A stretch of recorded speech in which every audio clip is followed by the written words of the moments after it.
Dear student, আজিৰ এই ভিডিঅ'টোত মই অহা শুকুৰবাৰ অৰ্থাৎ 2026 বৰ্ষৰ 13 ফেব্ৰুৱাৰীত অনুষ্ঠিত হ'ব লগা মেট্ৰিক পৰীক্ষাৰ ছ'চিয়েল ছায়েন্সৰ কেইটামান কমন MCQ আৰু কুৱেশ্যন তোমালোকলৈ আগবঢ়াবলৈ লৈছোঁ। আশা কৰি ইয়াৰ পৰা নিশ্চয় তোমালোকৰ কমন পৰিব। তো সম্পূৰ্ণ ভিডিঅ'টো চাবা, স্ক্ৰিপ্ট নকৰাকৈ এটা ইম্পৰ্টেণ্ট ভিডিঅ' হ'বলৈ গৈ আছে। তো আৰু সময় নষ্ট নকৰোঁ, মই সময়ৰ অভাৱত ভালকৈ কুৱেশ্যনখিনি প্ৰিপেয়াৰ কৰিব নোৱাৰিলোঁ, তাৰ বাবে দুখিত। তো যিয়ে নহওক, আহাচোন আমি কুৱেশ্যনখিনি অকণমান ডিছকাছ কৰোঁ। তো MCQৰ প্ৰথম কুৱেশ্যনটো আহিছে, in which country did Gandhi first applied the technique of satyagraha, অৰ্থাৎ সত্যাগ্ৰহৰ কৌশল গান্ধীয়ে কোন দেশত প্ৰয়োগ কৰিছিল? ইয়াত শুদ্ধ অপশ্যনটো হ'ব অপশ্যন বি, দক্ষিণ আফ্ৰিকাত। Next question number 2, important question, on which that was the direct action day observe, প্ৰত্যক্ষ দাবী দিৱস কোন তাৰিখে পালন কৰা হয়? ইয়াত শুদ্ধ অপশ্যনটো হৈছে অপশ্যন এ, 16 আগষ্ট 1946, 16 আগষ্ট 1946। Question number 3 দিছে, the United Bengal is a big force, the person will destroy this big unity. Whose quote was this? ঐক্যবদ্ধ বংগ এটা বৃহৎ শক্তি, দ্বিখণ্ডিতকৰণে বৃহৎ বংগ শক্তিক ভাঙি চুৰমাৰ কৰিব।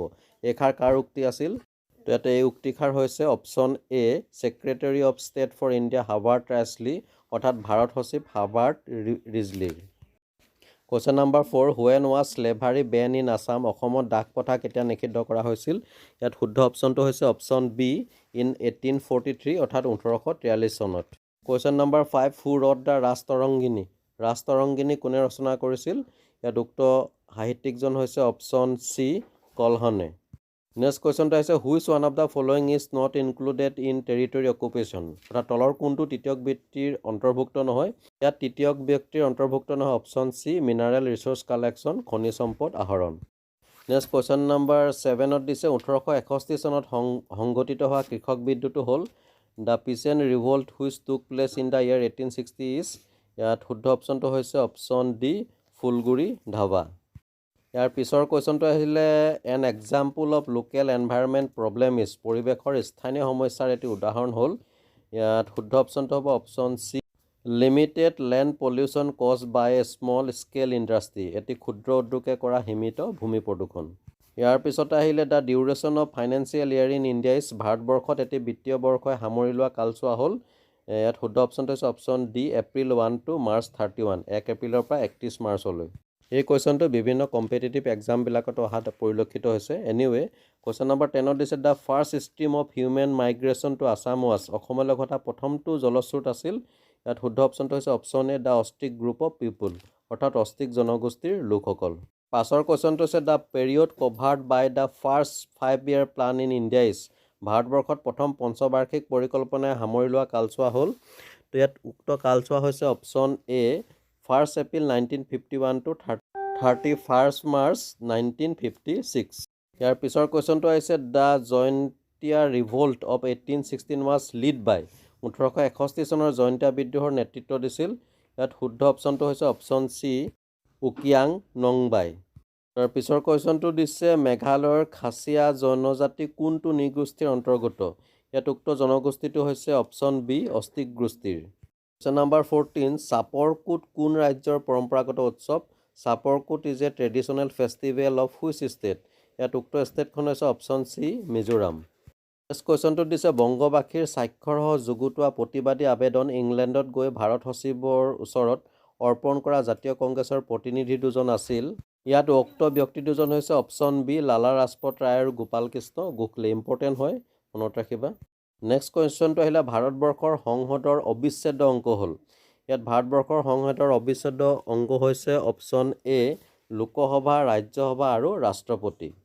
কুৱেশ্যন নাম্বাৰ 17, উত্তৰ আমেৰিকা আৰু দক্ষিণ আমেৰিকাৰ মাজত সীমা নিৰ্ধাৰণ কৰিছে, ইয়াত শুদ্ধ অপশ্যনটো হৈছে অপশ্যন বি, ইউৰাল পৰ্বতমালা।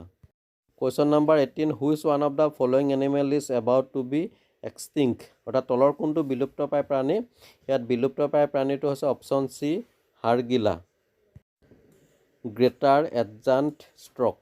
নেক্সট কুৱেশ্যনটো আহিলে, the person emphasise on two nation theory was, দ্বিজাতি তত্ত্বৰ ওপৰত গুৰুত্ব আৰোপ কৰা ব্যক্তিজন হ'ল option C, Mohammad Ali Jinnah. Question number 20, what are the 3 words aided to the প্ৰিম্বল থ্ৰুটছ 42nd amendment 1976, অৰ্থাৎ 1976 চনৰ 42তম সংবিধান সংশোধনৰ জৰিয়তে প্ৰস্তাৱনাত সংযোগ কৰা শব্দ তিনিটা কি কি? ইয়াত উক্ত শব্দ তিনিটা হৈছে অপশ্যন এ, সমাজবাদী, গণৰাজ্য আৰু ঐক্য। Socialist Republic and Unity. Number 21, ৰাষ্ট্ৰসংঘ দিৱস কোন তাৰিখে পালন কৰা হয়? On which date is the UN Day celebrated? ইয়াত উক্ত ডেটটো হৈছে অপশ্যন বি 24 অক্টোবৰ। পিছৰ কুৱেশ্যনটো দিছে which sea has separated the continent of Asia and Africa? অৰ্থাৎ এছিয়া আৰু আফ্ৰিকা মহাদেশক কোনখন সাগৰে পৃথক কৰিছে? উক্ত সাগৰখন হৈছে option B Lohit Sagar, red C. Question number 23, Cairo is the capital of which country? Cairo কোনখন দেশৰ ৰাজধানী? তো কাইৰো হৈছে অপশ্যন বি ইজিপ্তৰ ৰাজধানী। কুৱেশ্যনটো আহিলে how many member states are there in the UNA at present? অৰ্থাৎ ৰাষ্ট্ৰসংঘৰ বৰ্তমান সদস্য ৰাষ্ট্ৰৰ সংখ্যা কিমান? কাৰেক্ট অপশ্যনটো হ'ব অপশ্যন বি 193, ইট মিনছ 193খন। নেক্সট এটা কুৱেশ্যন দিছোঁ, তোমালোকে চিৰিয়েল নাম্বাৰৰ ওপৰত গুৰুত্ব নিদিবা, খুব লৰালৰিকৈ ভিডিঅ'টো বনাইছোঁ। কুৱেশ্যনটো হৈছে অসমৰ মুখ্য আয়ুক্ত উইলিয়াম ইভাৰ্ডে চট্টগ্ৰাম, ঢাকা আৰু ময়মনসিংহ জিলা দুখন অসমৰ লগত চামিল কৰাৰ প্ৰস্তাৱ দিছিল, কাৰণ ইয়াত উক্ত কাৰণটো হৈছে অপশ্যন এ অসমত চাহ খেতিৰ সম্প্ৰসাৰণ ঘটোৱা, ইউৰোপীয় চাহ খেতিয়কসকলক ব্যৱসায়িক সুবিধাৰ কাৰণে। কুৱেশ্যনটোত এটা এছাৰশ্যন আহিছে যে উক্তি দিছে নিয়ন্ত্ৰণকাৰী আইনৰ ফলত বংগপ্ৰদেশৰ শাসনৰ দায়িত্ব এগৰাকী লেফটেনেণ্ট গভৰ্ণৰৰ হাতত অৰ্পণ কৰা হৈছিল। এই উক্তিটো শুদ্ধ হয়, সত্য হয়, আৰু ৰিজনটো হৈছে ইয়াৰ যিটো যুক্তিটো দিছে ফৰ্ট উইলিয়ামৰ গভৰ্ণৰ জেনেৰেলগৰাকীৰ শাসনৰ কৰ্তৃত্ব বিশাল আছিল।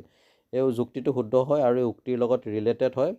চ' here the correct option is option C, A আৰু আৰ উভয় শুদ্ধ, আৰ হৈছে এৰ শুদ্ধ বিৱৰণী। A and R both are true and R is the correct explanation of A. Next কুৱেশ্যনটোত পুনৰ এটা এছাৰশ্যন দিছে, উক্তি দিছে ব্ৰিটিছ চৰকাৰৰ নতুন মুদ্ৰা অৰ্থনীতিয়ে অসমীয়া সৰ্বসাধাৰণ মানুহৰ মনত তীব্ৰ অসন্তুষ্টিৰ সৃষ্টি কৰিছিল। এই উক্তিটো সত্য হয়। ৰিজনটো দিছে, কাৰণটো দিছে সেই সময়ত অসমৰ গাঁওসমূহ আত্মনিৰ্ভৰশীল আছিল আৰু উৎপন্ন বস্তু বেছি ধন ঘটাৰ সুবিধা একেবাৰেই নাছিল। তেনটো ট্ৰু হয় আৰু এইটো উক্তিৰ লগত ৰিলেটেড হয়। তো ইয়াতো শুদ্ধ অপশ্যনটো হ'ব option C, A and R both true and R is the correct explanation of A. Important question নাম দিছে অহিংসা পৰম ধৰ্ম, the universal message is broad from which of the following book? অৰ্থাৎ অহিংসা পৰম ধৰ্ম বাণীটো ক'ৰ পৰা অনা হৈছে? ইয়াত উক্ত বাণীটো অনা হৈছে অপশ্যন বি মহাভাৰত। কুৱেশ্যনটো হৈছে the British parliament pass the Indian independence act in? British সংসদে ভাৰতীয় স্থানীয় আইন অনুমোদন কৰে। ইয়াত শুদ্ধ অপশ্যনটো হৈছে অপশ্যন এ মে 1947, 1947 চনৰ মে মাহত। নেক্সট কুৱেশ্যনটো দিয়া হৈছে, ইয়াত যিটো চিৰিয়েল নাম্বাৰ 12 দেখাই আছে, কুৱেশ্যনটো হৈছে গান্ধী আৰএন চুক্তি 1931ৰ চৰ্তকেইটা চিনাক্ত কৰা। তো ইয়াত যিকেইটা চৰ্ত দিছে গোটেইকেইটা চৰ্তই শুদ্ধ হয়, গতিকে ইয়াত শুদ্ধ অপশ্যনটো হ'ব অপশ্যন এ 1, 2, 3 আৰু 2, 1, 2, 3 শুদ্ধ। যোগ্য যে গান্ধী আৰএন চুক্তিৰ ওপৰত বিভিন্ন প্ৰশ্ন আহি থাকে, তোমালোকে পেৰেগ্ৰাফটো অলপ ভালকৈ চাবা কিতাপত। নেক্সট আহিলে কুৱেশ্যন নম্বৰ 25, 2011 চনৰ লোকপিয়ল অনুসৰি তলৰ কোনকেইটা উক্তি সত্য? উক্তিটো দিছে অসমৰ মুঠ জনসংখ্যাৰ 85.90% লোক গাঁৱত বসবাস কৰে। এই উক্তিটো সত্য হয়। আৰু 2 নম্বৰ দিছে অসমে ভাৰতৰ মুঠ মাটিকালিৰ 2.6% এলেকা সামৰি লৈছে। অসত্য, কাৰণ 2.4%হে হয় আচলতে। আৰু 3 নম্বৰ দিছে অসমৰ সবাতোকৈ ঘন বসতিপূৰ্ণ জিলাখন হৈছে নগাঁও। এইটো অসত্য, এইটো হ'ব লাগিছিলে কামৰূপ মেট্ৰ'। আৰু 4 নম্বৰ দিছে অসমত প্ৰতি 1000জন পুৰুষৰ বিপৰীতে 958গৰাকী মহিলা আছে। এইটো সত্য, গতিকে শুদ্ধ অপশ্যনটো হ'ব অপশ্যন ডি 1 and 4। কুৱেশ্যনটোত আহিছে the 5 stage in the evolution of money R respectively? অৰ্থাৎ মুদ্ৰাৰ ক্ৰমবিকাশৰ 5টা পৰ্যায় একাদিক্ৰমে হ'ল। ইয়াত শুদ্ধ অপশ্যনটো হৈছে অপশ্যন এ বিনিময় প্ৰথা, জন্তুমান, অমুদ্ৰিত ধাতুমান, ধাতু মুদ্ৰা, কাগজী মুদ্ৰা। কুৱেশ্যনটো দিছোঁ 1905 চনৰ স্বদেশী সংগ্ৰামৰ সময়ত বংগদেশত বহুকেইটা ক্ষুদ্ৰ আৰু বৃহৎ উদ্যোগ গঢ়ি উঠিছিল। তলত দিয়া বিকল্প কেইটাৰ পৰা ইয়াৰ কাৰণ বাছি উলিওৱা। ইয়াত দিয়া গোটেইকেইটা কাৰণে সত্য হয়, গতিকে শুদ্ধ অপশ্যনটো হ'ব option D, A, B, C, A আৰু ডি। নেক্সট কুৱেশ্যনটো দিছে 32, ইয়াত চিৰিয়েল নম্বৰ দিয়া আছে। ভাৰতবৰ্ষৰ প্ৰথম বেংক অফ হিন্দুস্তান কেতিয়া স্থাপন হৈছিল? তো ইয়াত উক্ত বেংকটো স্থাপন হোৱা সময়টো হৈছে অপশ্যন চি 1770, 1770। কুৱেশ্যন নম্বৰ 33, মুদ্ৰাৰ তাৰতুল্য গুণ আছে কাৰণ মানি হেভ লিকুইডিটি বিকজ? ইয়াত শুদ্ধ অপশ্যনটো হৈছে অপশ্যন এ মুদ্ৰা সামগ্ৰীলৈ তৎকালীনভাৱে আৰু প্ৰত্যক্ষভাৱে ৰূপান্তৰিত হয়। তো MCQ ইমানকেইটা দিলোঁ। নেক্সট ছেকশ্যন বিৰ যিটো পাৰ্ট 1 তোমালোকৰ ইতিহাস খণ্ড, তাৰ পৰা কেইটামান কমন কুৱেশ্যন দিছোঁ। 1 নম্বৰটো হৈছে বংগভংগ পৰিকল্পনাৰ আঁৰত থকা বাহ্যিক আৰু আভ্যন্তৰীণ কাৰণ দুটা লিখা। 2 নম্বৰটো হৈছে 1947 চনৰ 3 জুনৰ ঘোষণাপত্ৰৰ 4টা বৈশিষ্ট্য লিখা। 3 নম্বৰটো হৈছে স্বদেশী আন্দোলনত মহিলাৰ ভূমিকাৰ ওপৰত এটি টোকা লিখা। নেক্সট 4 নম্বৰটো হৈছে 1857 খ্ৰীষ্টাব্দৰ পূৰ্বৰ পৰাই 3 দশক জোৰা ইষ্ট ইণ্ডিয়া কোম্পানীৰ শাসনে জনসাধাৰণৰ কোনো শ্ৰেণীকে সন্তুষ্ট কৰিব পৰা নাছিল। অসমৰ প্ৰেক্ষাপটত ইয়াৰ কাৰণ সম্পৰ্কে আলোচনা কৰা। 5 নম্বৰটো হৈছে আইন অমান্য আন্দোলনত অসমৰ ভূমিকা সম্পৰ্কে এটি খতিয়ান দাঙি ধৰা। নেক্সট পাৰ্ট 2ত এইটো কুৱেশ্যন আহিবই। অসমৰ এখন মানচিত্ৰ অংকন কৰি তাত তলত দিয়াবোৰ নামসমূহ বহুওৱা। এখন ৰাষ্ট্ৰীয় উদ্যান, ছফ্টৱেৰ প্ৰযুক্তি পাৰ্ক, 2011 চনৰ অসমৰ আটাইতকৈ কম জনসংখ্যাৰ জিলাখন। ইয়াত অসমৰ মেপখন আঁকিবলৈ আহিব, কিন্তু ইয়াত বহুৱাবৰ বাবে বেলেগো দিব পাৰে, যেনে এজ ফৰ এক্সাম্পল জৈৱ প্ৰযুক্তি পাৰ্ক, বায়'টেকনলজি পাৰ্ক, বা দিব পাৰে শেহতীয়াকৈ ইউনেস্কোৰ দ্বাৰা বিশ্ব ঐতিহ্য ক্ষেত্ৰ হিচাপে স্বীকৃত ঠাইখন, অৰ্থাৎ ইয়াত কাজিৰঙা অভয়াৰণ্যৰ কথা কৈছে। তাৰপৰা এছিয়াৰ আটাইতকৈ পুৰণি তেল শোধনাগাৰটো, এইটো দিব পাৰে, বা শ্ৰীভূমি জিলা। তো এনেকুৱা কিছুমান দিব। তোমালোকে অসমৰ মেপখন ভালকৈ প্ৰেক্টিছ কৰি যাবা। তো ইয়াৰ লগতে তোমালোকে এইখিনি কুৱেশ্যনো চাই যাবা। যুক্তৰাষ্ট্ৰ বুলিলে কি বুজায়? পৃথিৱীত যুক্তৰাষ্ট্ৰৰ পদ্ধতিৰ প্ৰথম প্ৰৱৰ্তন কোন দেশত হৈছিল? বা ইংলেণ্ডৰ সংসদীয় গণতন্ত্ৰৰ লগত ভাৰতবৰ্ষৰ সংসদীয় গণতন্ত্ৰৰ 3টা মূল পাৰ্থক্য লিখা। তাৰপিছতে মহাদেশীয় বিস্থাপন সূত্ৰ অনুসৰি পৃথিৱীৰ অৱস্থা আদিতে কেনে আছিল বৰ্ণনা কৰা। এছিয়া মহাদেশৰ প্ৰাকৃতিক বৈশিষ্ট্যসমূহ আলোচনা কৰা। এইবোৰ 5 মাৰ্কৰ হওক, অলপ দীঘলকৈ লিখিব লাগিব। তাৰপিছতে অসমৰ পৰিবহণ ব্যৱস্থাৰ উন্নয়নৰ অন্তৰায় হিচাপে দেখা দিয়া 5টা প্ৰধান কাৰণ উল্লেখ কৰা। অসমৰ প্ৰাকৃতিক সম্পদসমূহৰ অৱক্ষয়ৰ কাৰণবোৰ কি কি? তো তোমালোকে এইখিনি চাবা, প্ৰেক্টিছ কৰিবা। আৰু ইয়াৰ লগতে ভাৰতৰ যোগবিদ্যাৰ বিষয়ে চমুকৈ লিখা, এইটো চাবা। অসমৰ চিত্ৰকলাৰ ঐতিহ্যৰ বিষয়ে চমুকৈ লিখা, এইটো চাবা। আৰু ইয়াৰ লগতে চাবা সম্পদ বুলিলে কি বুজায়, ইয়াৰ প্ৰধান বৈশিষ্ট্যসমূহ উল্লেখ কৰা। মাটি প্ৰদূষণ বুলিলে কি বুজায়, মাটি প্ৰদূষণৰ কাৰণবোৰ চমুকৈ বৰ্ণনা কৰা।